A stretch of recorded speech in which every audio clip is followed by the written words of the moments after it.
Lifeboat. People, we're going to get rolling here in a second. We are going once again without Mark Wages. Mark is spending time with his family, and you got to love that. That's the best thing you could do on a Sunday, right? So we're going to be going just old school. You'll notice that I'm not on the boat. I'm in the office. Today, people, we're going to be talking about supporting one another. And there's a story that I got to tell you. And I heard it this morning for the first time. And I'll tell you something, people. It's there's no other way to say it. This is something that caused me pain. And I think it's probably going to do the same for you. Let me get this set up here. There we go. Live chat. So I want to welcome everybody who's here. Thanks for everybody that got on last night's live feed as well. Pretty good live feed for the most part. We all know that there was a little fugazi, a little non-genuine, but that's the nature of the beast, people. And we do what we can. We move on. Hope everybody's having a great weekend, having a good Sunday. A little business before we get rolling. Mr. Hunt, good to see you. We are going to be going live again at 6 o'clock. Mark will be here for that. But in the meantime, people, I wanted to talk to you about supporting one another, which is really, supporting one another is a two-part endeavor, no matter how you look at it. And there is a very, very important component about support that may be the most important component. In order for someone to be able to support you, you got to ask for help. You have to reach out and you have to ask for help. And it is one of the most difficult things for people to do, especially people like we talked about yesterday when we were talking about boxes. Sorry, people. Looks like my tripod's moving. As we were talking about people who were, put into certain boxes as men, for instance, it is usually kind of assumed that if a man reaches out and asks for help, that, in some way or another, this makes him less of a man, which is obviously ridiculous, people. But it is one of those things that Yohari talked about when he was talking about the boxes that we end up being put into because of how we're born, because of what culture we live in, things of that nature. The story I want to tell you about today is about a man by the name of Kenneth Omar Santiago. Some of you may have heard that name because it has been in the news recently. On the 7th of this month, Kenneth Omar Santiago put up a letter that he posted on Facebook, and he posted an identical letter on Instagram. He did it at the exact same time, which was 7 o'clock. When he posted that, his friends immediately saw it and started trying to reach out. In fact, most of them went into a bit of a panic, and things, were posted immediately afterwards like, Kenny, don't do this. Hey, I want you to know you're not alone, was another one of the messages that somebody had left. And then somebody said, call his unit. And the next one that I read said, no, call the cops. Somebody then responded, the command post is already tracking. What happened was this gentleman walked up to the Lincoln Memorial, took out a gun, and took his own life. He was one of 16 veterans of our armed services who would take his life that day. And today, there will be 16 more. Tomorrow, there will be 16 more. The nature of what is happening to the people in our armed services are depressing. The people that we owe the absolute most to, unfortunately, we don't seem to be helping, especially as much as we should, considering that when they sign up for the military, they sign a blank check for their life. And if we don't return that in the same way, obviously there is something wrong. Now, Kenneth Omar Santiago, according to one of his closest friends, had 3 strikes going for him. Those strikes were the fact that, number one, he was a man. Number 2, he was in the military. And number 3, he was in the Latino community. And he said those 3 things made it impossible for him to ask for help. That's a concept that literally makes me sick to my stomach. And I hope it does to you too. We have to be able to reach out when we're in one of those places. We have to be able to say that we need help. Miss V said her husband wasn't the same when he came back. Very few people are. This gentleman was in the Air Force, and after serving, he had gotten a job with high security clearance. He was actually working as a flight attendant, but with really big time VIPs who were going to be discussing very important stuff. So for that, he needed the highest level of clearance. And he had said to a friend he was going through some struggles. And the guy said, well, you need to talk to somebody, one of the counselors. And his response was, if I go and tell them what I'm thinking and what I'm feeling, I'm going to lose my security clearance and there will go my life. If you look at the pictures that this man posted on all of his social media footprint, he has the biggest, most beautiful smile you've ever seen in your life. By all accounts, this was a really, really happy guy. And this has a lot to do with the subject that we were talking about social media. You know what, people, when you see somebody's Facebook page, nobody puts a picture up of them frowning. Nobody puts a picture of them up that says, I really, really are I'm in a bad place. They put up a representation of what they want the world to see in their life. And it's just simply not the case for most people. So because I really have tried to put something together here where people can say, I'm in a really, really bad place. Oculi just said, it's so sad. It's true that suicide, unfortunately, is big in the military. Yeah, it's 16 people a day. 16 heroes, right? The fact that he said, in my unit, tried to commit suicide. You know what? Sitting here in front of this camera and talking to you people and being able to say what I want and to talk about what I want and do the things that I want to do on this channel are because of people like Kenneth Omar Santiago. So obviously, people, we need to do more for everyone in the military as they come back. But you know something? This trickles down to everywhere. It trickles down to what we were talking about concerning the, being in a box and having people judge you a specific way. Obviously, it's something that I've been working on and getting over because the number of videos that I've posted and kept up that I break down in, there's a lot of them. And you know what? I think that we've been fairly successful here on the lifeboat in breaking down certain walls. There are people who have been able to come and say some very, very personal things and say, I need help. I feel like I'm in a really bad place. It's something that happens here. It really does. And that's awesome. But we can't let anything take away from that. We can't let anything get in the way of being able to say to somebody, I need help or I'm hurting. It doesn't have to, be an end of a life situation. The truth of the matter is, if you wait that long, then getting help at that point is a tough thing. We have to learn as human beings that as things start to go south, as you start to feel like you're just not quite where you want to be, you should be able to come and find people and say, hey, I need a little support. It is the biggest component. When I said there are two components to support, obviously treating every person as if they're important and they matter, that's a huge component, right? Treating people with respect and dignity, that is a huge component. But if somebody doesn't ask for help, well, then there's really no place for us to lend that hand. Seventh son, you're tardy. You will swab decks later. It's good to see you, my friend. If somebody doesn't ask for help, then we really can't lend that help. I'm sorry, I was reading a Saigon Cinnamon. He had put a post up saying he grew up with somebody that looked like they had everything, the cars, the houses, everything that they wanted, but he was just in debt up to his eyes. And you know what? The truth of the matter is, once again, we see what people want us to see. And social media, you're right. Everyone has two faces. It's the one that you see and the one that you hide. And the crazy thing is this. Oh, I'm so sorry. Your brother suicided by alcohol. There's so much of that going on too. People who are coming back and taking unbelievable amounts of pills. There was an article written last year about a gentleman who had taken his life in the military.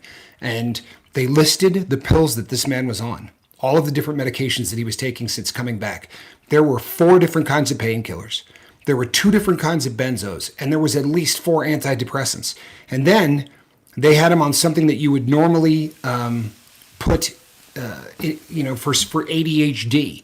But they were giving him something for what they were calling third shift disorder. But you and I, especially being people on the boat, what they were giving him was speed, because with the amount of everything else he was taking, the man would have been comatose.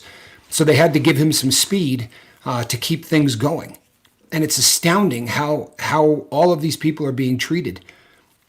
There are people coming back and drinking themselves to death. There are people coming back and taking their own lives. And it's the common denominator. Obviously, people, what they went through over there is astounding, right? Obviously, that's really what is driving this. But the common denominator is they're not getting help. And very oftentimes it's because they have got this mindset of this box that they're put into. They're a military person, man. That's John Wayne, right? There's this image you have of the bulletproof, I'm so tough. And if they feel as if they come back and say, you know what, I'm messed up from what I saw, that somehow that makes them less of a man. The purpose of this video today is to make people really think about this, because I'm telling you right now that there is nothing wrong with saying, I'm hurting. In fact, it may be the highest evolution that we have as human beings. The ability to open up, the ability to ask for help, and the ability to lend that help really takes us to a different level. And it starts out right here and in places just like this. Chi-Chi, it's good to see you. It starts out in places just like this, whether it's the lifeboat, whether it's a meeting in a church, but it's people who gather together for one cause. And that cause is to support one another and treat each other with dignity and respect. There's not a lot of that going around. There really is not a lot of that going around. You know, Chi-Chi, I apologize. A lot of people haven't been getting those. Our partner doesn't seem to be getting those out as often as possible. I mean, as often as necessary. She said she didn't get the announcement that we're going live. That does happen. So people, if you know somebody that isn't here, feel free to stop and share this so that people can figure it out, because I know that some people didn't get it. But sorry, folks. Raven said she didn't get it as well. Yeah, I apologize for that. But so often on this show, we have talked about what can happen when one person gets sober. You get the ripple effects, right? Those ripple effects go out from one sober individual, and we've said it so many times, and we believe it. I believe it wholeheartedly, that one sober person changes the world. The feeling of rejection of people keeps a lot of people from reaching out. The feeling of rejection keeps a lot of people from reaching out. You're absolutely right, it does. You're absolutely right, it does. So oftentimes, when people reach out, they reach out to people who aren't equipped. They reach out to people who don't understand. That's why it is essential to build communities, regardless of how small, to build communities where reaching out is not only accepted, it's expected. And the people there listening are willing to do whatever is possible to make sure that that individual gets the help, the support, the love, the prayers, whatever they need. It is why we're doing what we're doing here. Whether you're coming back from something as awful as that, or you're coming back from where we have all just been, there is really components to being an addict that leave you with PTSD, that leave you with horrendous memories. My drug of choice, if you happen to be female and your drug of choice was heroin, many of them resort to prostitution in order to take care of their habits. If you're a guy and your drug of choice was heroin, you're going to have been breaking the law in one way or another to support that habit. Very oftentimes stealing. But regardless, as drug addicts, the things that we did in order to keep our habits going leave scars. They leave post-traumatic stress disorder in a lot of people. So we wind up with these scars, and we wind up with this feeling that we've damaged ourselves. And how do you deal with that? I mean, how does that happen? How do you go from that to being healthy and whole? You do it through group therapy. I mean, honestly, it's the gold standard for a reason. We talked about it on last night's live feed. There's a reason that the gold standard for treatment is group therapy, because we understand one another. I don't have to say to somebody, this is what it feels like when I was in withdrawal. which is good, right? Because trying to explain withdrawal to somebody that doesn't understand it is almost impossible, right? It's a very, very difficult thing. So it's essential that there are communities like the one that we're building here that can enable people to get together and talk about things that are hurting them. So as roadblocks come up that try to get in the way of us doing just that, people, we got to rise to the occasion. And those roadblocks can come from a million different places. A couple of them would be really obvious because we were discussing them yesterday. There are people that don't want us to succeed. We just got to get by it. We just got to get by it. We got to stick together. We got to rise above it, and we got to support one another. As I've said so many times, one addict, right, before I squirreled off, one addict can change the world. One addict who gets sober can literally change the world, because the little ripples that come out from that rock being thrown in the pond, we highlighted Saigon Cinnamon's Boy as a perfect example of that, right? But there are so many other ways that those ripples can go out. You know what I've never done on this channel, though? I've never talked about the other side of that equation. What happens to the person who doesn't get sober?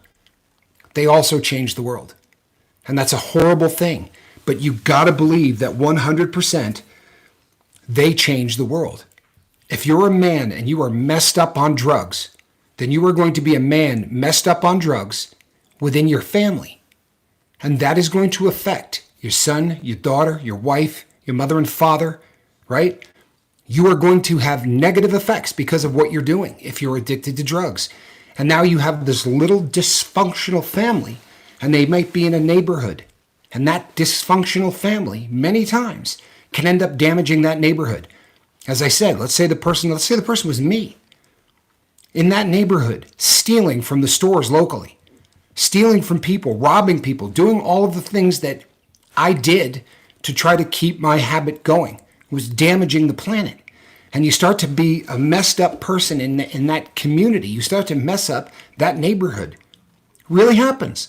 You get 2 or 3 guys like that in a neighborhood, and the next thing you know, that neighborhood can start to affect a city.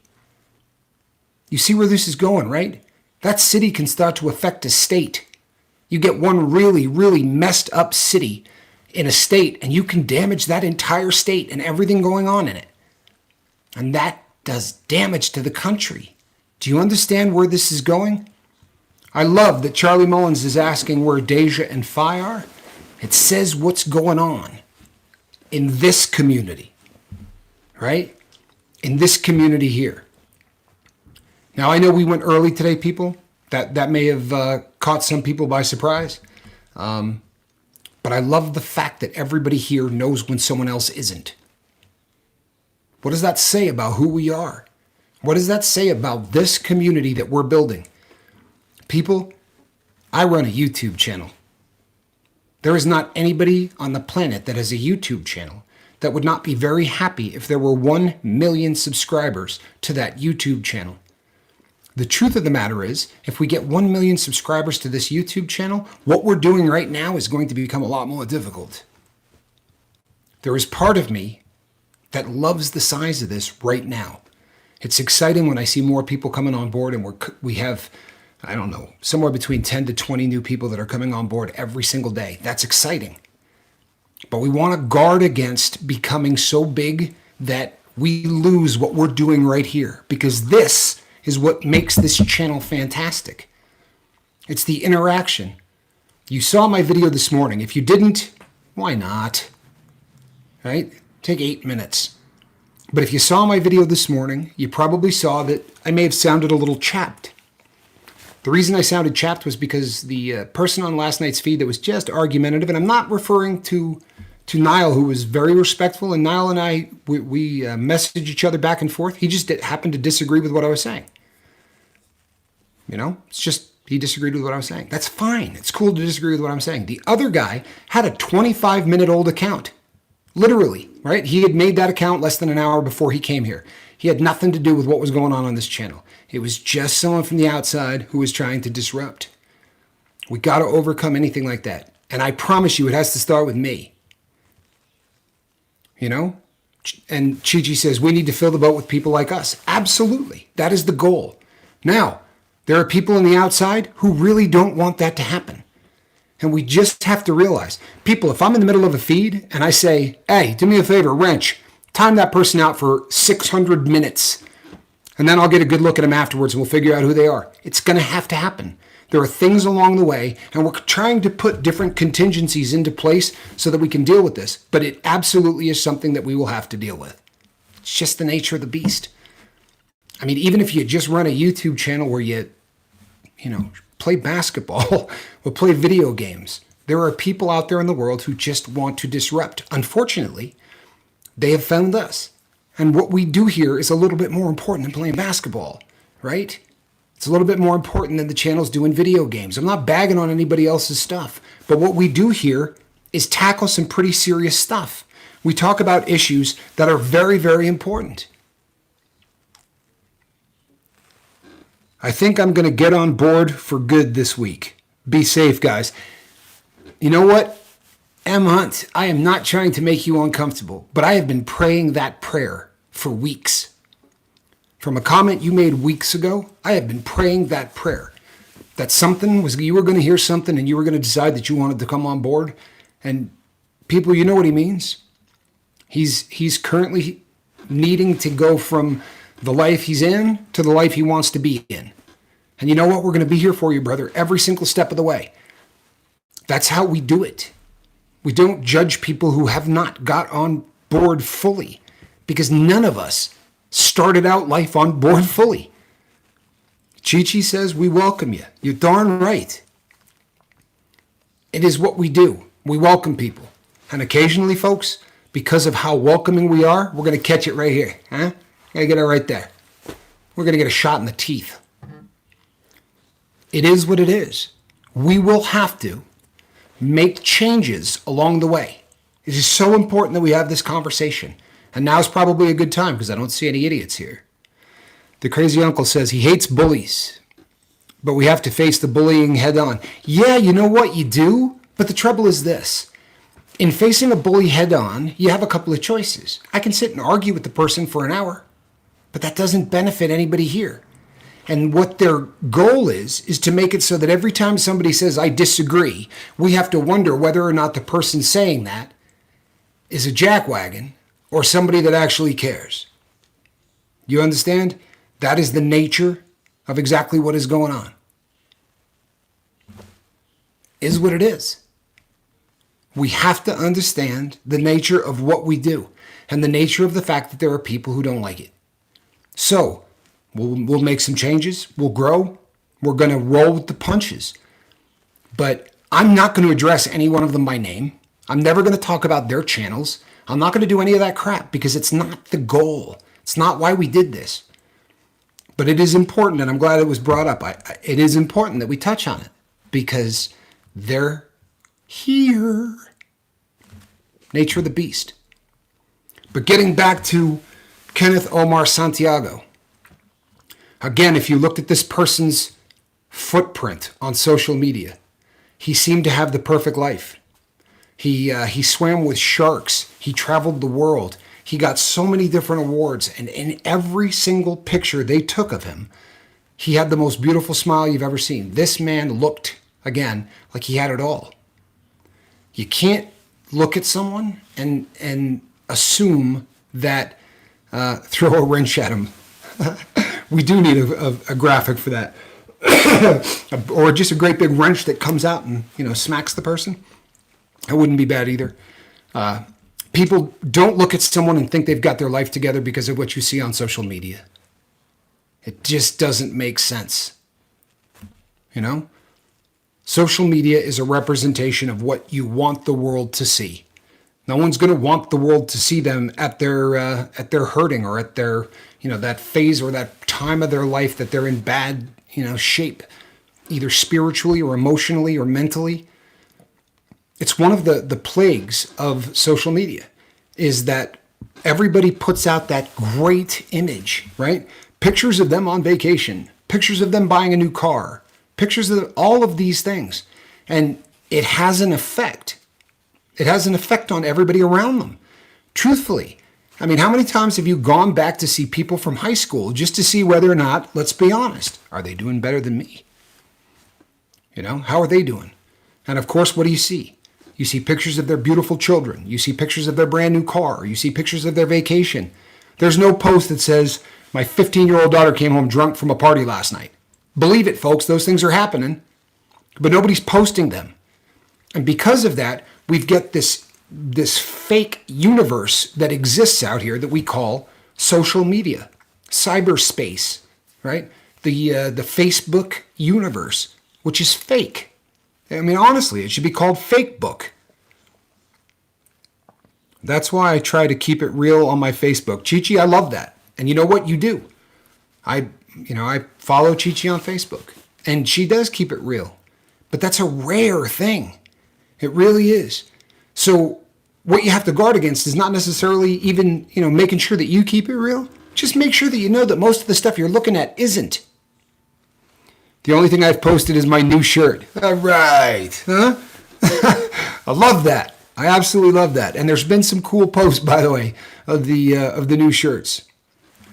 I see. Let's see here. Swiss. What's up with Swiss Vape?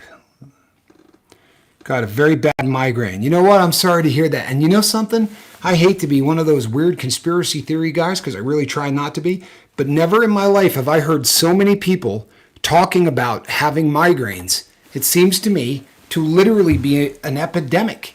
I don't get headaches traditionally. I've been suffering from headaches. It seems like everybody has lately.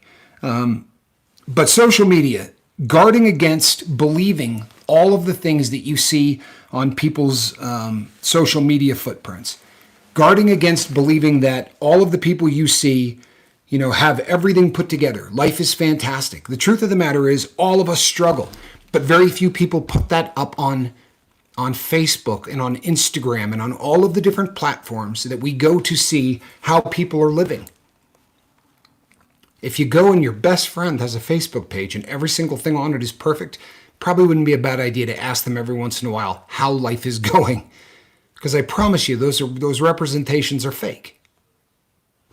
Of course they are. He says, I'm on Facebook only during the Oregon Ducks football games or major sporting events. It's amazing, and I think that this is probably a statement that says a lot about the people on the lifeboat. The number of people, we have a Facebook page just the only people there are all people from the channel, right? They're all people that subscribe to the lifeboat. And it's a really cool little oasis.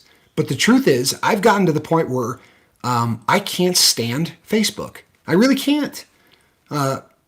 And again, outside of our little community, I find it a very frustrating place to be. But I could say the same thing about YouTube, and I could say the same thing about Instagram, and I could say the same thing about Twitter. What we need to guard against, people, what we need to work on is just that we are there to support one another in all endeavors, to support one another, to make sure that the people we care about are in a good place. And I don't just mean all of us here on the lifeboat, although obviously that's a very large concern of mine.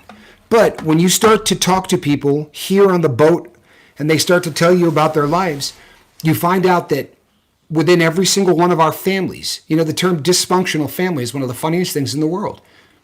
I mean, raise your hand if you know someone who has a functional family. Hold on. I see 1, 2, none of you. Seriously. I mean, almost every family is dysfunctional at some level.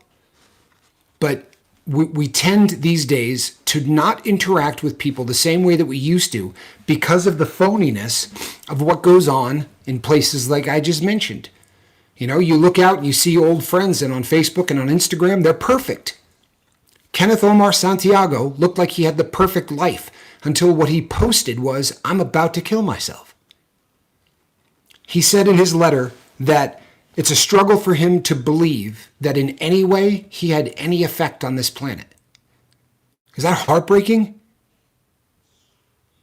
Honestly, it's heartbreaking that one of his last thoughts were, I didn't leave any mark.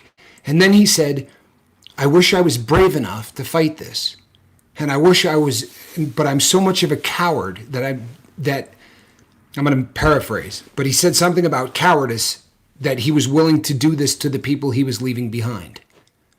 It's one of the saddest letters you've ever read. The reason I'm not reading it is because it's heartbreaking. But again, he looked like he had it all. He looked like life was perfect. People, as we're getting close to suicide season, honestly, right? Thanksgiving, Christmas, New Year's, we're talking about a very, very tough time of year for everyone in the best of circumstances.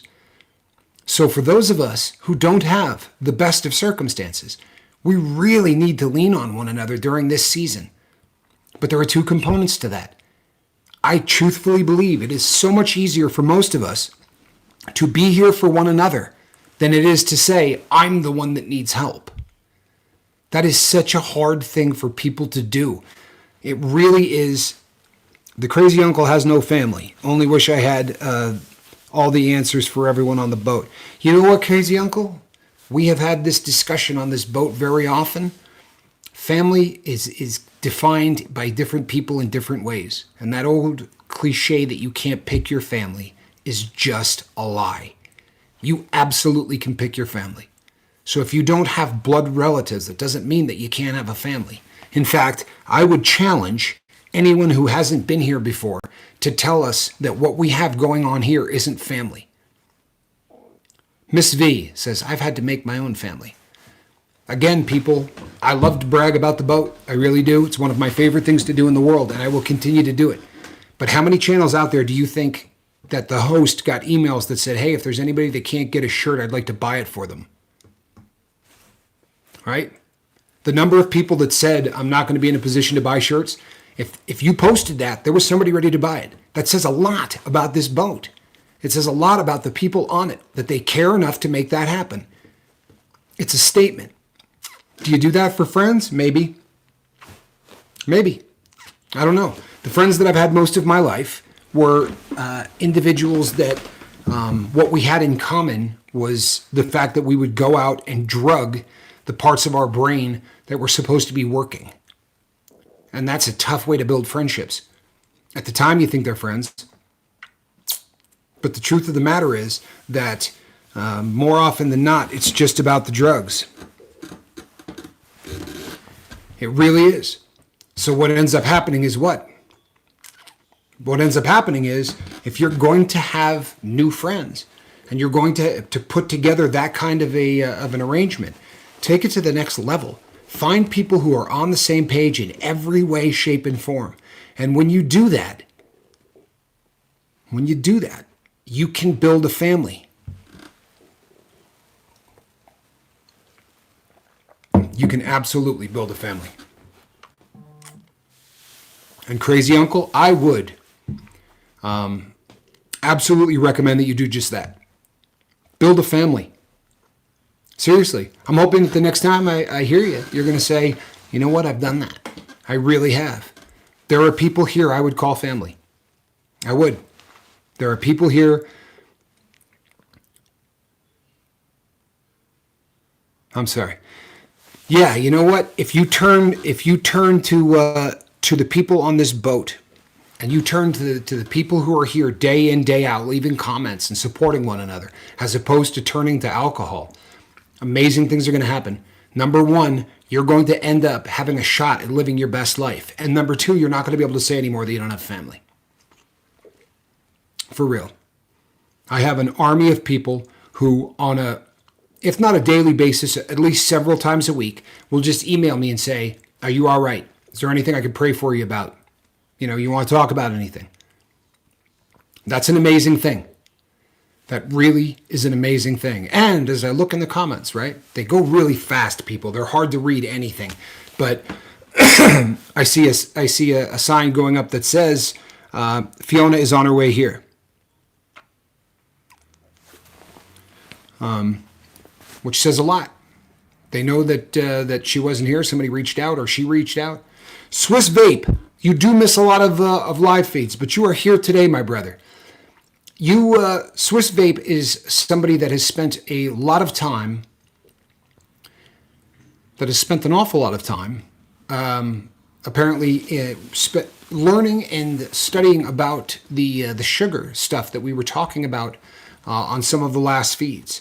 And I'm kind of fascinated by this. And the fact that he is here, people, if you have any questions about anything sugar related, you've got a guy that is an expert of it, and he's in the comment section with you right now. I am giving anyone concerned about sugar stuff of any kind to tune me out and to ask an expert questions. Greta, the other one, says, "Thank you for your prayers, fam. I love you guys so much. I hope I can give you all a big hug in person someday soon." You notice she said fam? She didn't say thank you, people, right? I guess I'm the only person that says people, but she said thank you, fam. It really does take on the feeling of a family. And that's awesome, people. It really is. To be able to ask for help, to say, I need support. Right now, I need prayers.